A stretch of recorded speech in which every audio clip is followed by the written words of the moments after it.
Hi, my name is Rosalyn Roimsher. I'm here, one of the Fairlawn TV. We are here at the Memorial Pool Park here in Fairlawn, and we have the Fairlawn Amateur Ham Radio Club, which is actually celebrating 60 years. And we're going to walk around and speak to some of the members. They will show us and describe some of the information about the radios, the antennas, and making contacts around the world. We'll go now and speak to some of the members.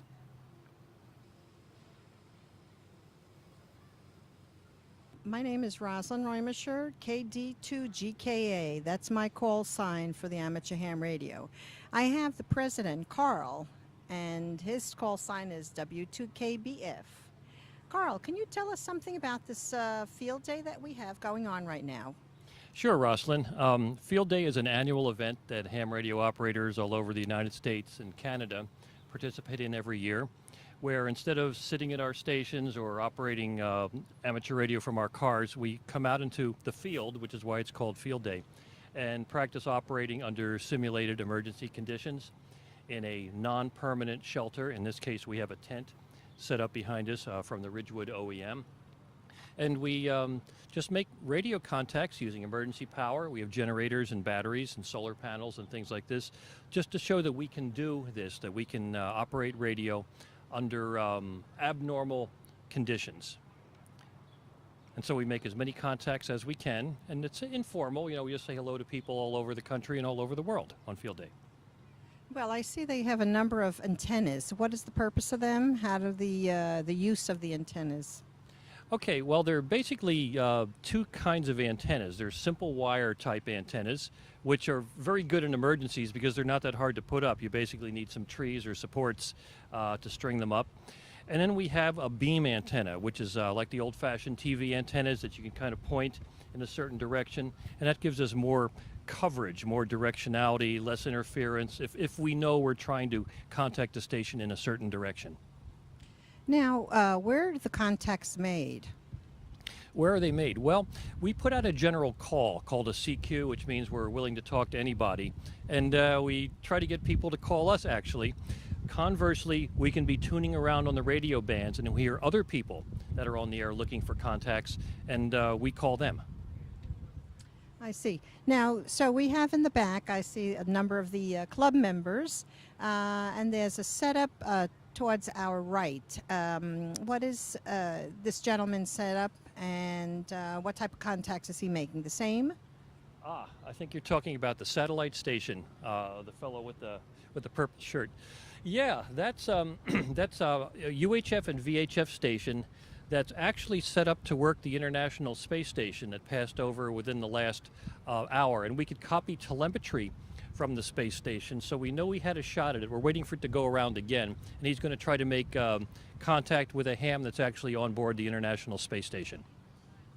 Okay, I see. I know we'll be filming as we walk around also, but there's another gentleman with the canopy. Yes, that's Nico, AA2NI. That's his mobile command post. He has a nice console built into a trailer, if you will, and he has solar panels and he has backup batteries, and he's set to basically pull his trailer to, let's say, the scene of a disaster and operate and make radio contacts and pass messages to and from the scene of a disaster. Okay. Now, how long will this field day run? Well, this runs approximately 24 hours, maybe 27 hours. So basically we're here from 2 p.m. today on Saturday until shortly after noon on Sunday. And we will be operating around the clock. People will be staying in the tent behind us and keeping the station on the air. Like a skeleton crew?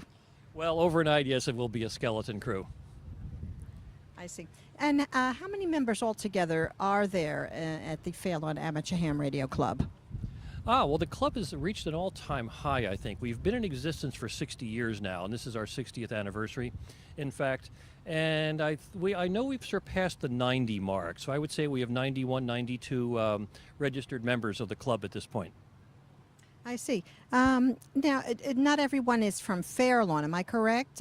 We have from other towns that are members here? That's correct. about half the members are Fair Lawn residents, but about half are from other surrounding communities in Bergen, Essex, and Passaic County. And the club, do they do other events, other field days in different locations, not only in Fair Lawn? Am I correct? Yes, by field, did you mean other portable events? Yes, in fact, we recently visited Patterson Great Falls for Earth Day, and we set up 2 portable amateur radio stations at Patterson Great Falls. We made 600 contacts, I think, over the course of 2 days, and we sent out something called, I'm going to reach for it in front of you, QSL cards, and these are traditionally, whenever ham radio operators talk to another station, we confirm the contact by sending a postcard called a QSL card. And this is a custom card we had made up showing the Patterson Great Falls on a particular day when there's lots of water going over. I see. For membership, what are the procedures? I mean, do they have to take a test? There's different levels? There are currently 3 different levels. There's, an entry level called the technician class license. I want to tell people first off, you don't need to know Morse code anymore to get a ham radio license. That requirement went away about 15 years ago. But you pass basically a book test, and you can take this test under a volunteer examiner program. You don't have to go to New York City anymore to take your test with the FCC. You can take the test right in Fair Lawn with the Fair Lawn Amateur Radio Club and get license. I believe you were licensed through the Fair Lawn Radio Club, were you not? Technician's license, yes. Licensed. First level. Okay, I was licensed in Miami, Florida many years ago, and I had to go to the FCC field office. But it's all changed. It's much easier to do than it used to. You can obtain study materials online. You can buy study books from the American Radio Relay League, ARRL, which is a national organization for amateur radio. And it's it's a fun hobby. It's a hobby with a purpose because, we have fun playing with electronics, but we also like to prepare ourselves to do things in emergencies, to serve the public in an emergency. How can someone get in contact with the Fair Lawn Amateur Ham Radio Club? Thank you. Yes, we have a website. You go to www.FLARC.net. That's FairlawnAmateurRadioClub.net. Thank you very much, Carl. It's a pleasure speaking to you, and it's a lot to learn about the Fair Lawn Ham Radio Club. Thank you, Rosalyn. It's been my pleasure. I have here Councilwoman Swain. It's very nice to see you and to be visiting the Amateur Ham Radio Field Day. Could you tell us something about your tour? Yes, I've been coming every year. I think it's really interesting that every year they set up and practice for an emergency. I mean, you really never know when something could happen where all the power goes out, and you really do need to implement a system like this where we can be in communication with other people. So, I really applaud all the volunteers who stick with it year after year. Well, they do have the great setup here. There's a number of the club members that continually take part in this event. What's interesting is making their contacts. Have you been able to listen into some of them? Yes, I was listening to the Morse code, so that was very interesting. Yeah, I went into the tent where they're communicating all over the world. It's great. Has any of the gentlemen explained their whole system every time that you come here? A little bit, yes. I mean, I understand. I know the cameras are set up and everything is on emergency power, so it is really a true test of the whole emergency system. I do know. I don't know if you were informed that there are a number of women that are members. And some of the children of the members, or grandchildren, I know, like to dabble a little. Have you heard anything about that? Well, I did meet Judith, who is vice president of the club. So that's great that a woman is in a high position. And I think it's great that the family members are getting involved, because then it'll be generation after generation who will continue on the work of the club. I am a member of the Fair Lawn Amateur Ham Radio Club, and it's really exciting for you to be by and watch how it's all set up and making the contacts. Maybe there could be, I know we do have other events such as field days in other locations that people would be interested in. Yes, and you're coming up on your 60th anniversary in October, and I know you're going to be at the street fair. And I just spoke to Ed about maybe doing a presentation to the council to see if there's something we can do together. That's very appreciative.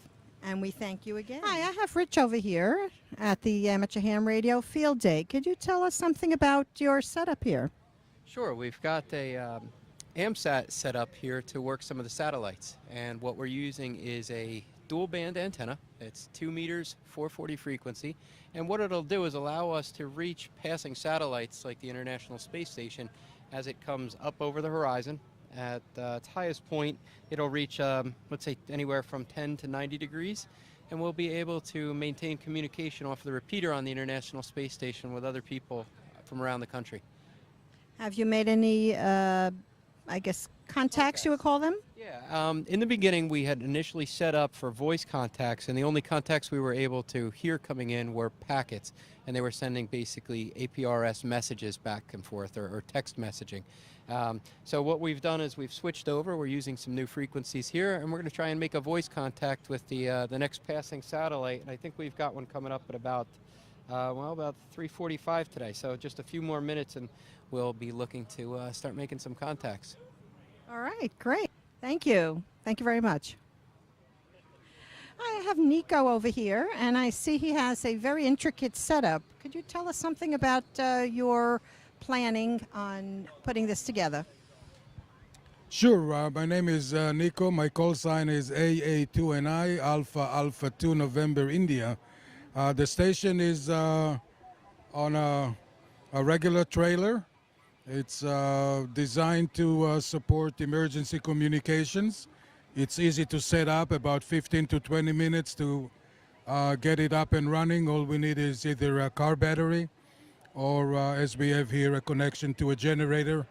And we can be up and running and supporting usually the Red Cross, or if we activate a shelter in the Bergen Community College.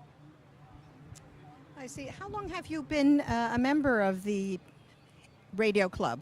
I got my license in 1993 and upgraded over the years. I got my extra, which is the highest license the FCC gives to amateurs, in 2010. So I'm about 20 years member of the ARRL, which is the American Radio Relay League, is the umbrella organization supporting amateur radio in the United States. Now, do you do this at home also? Do you have a setup, and you're keeping all your records for that? No, I have a radio station at home. I'm communicated with 264 confirmed entities, which are countries and FCC or DXCC approved entities. So I'm very active at home, and I teach the class to new amateurs as well. Is it possible that we can get a little closer to see what?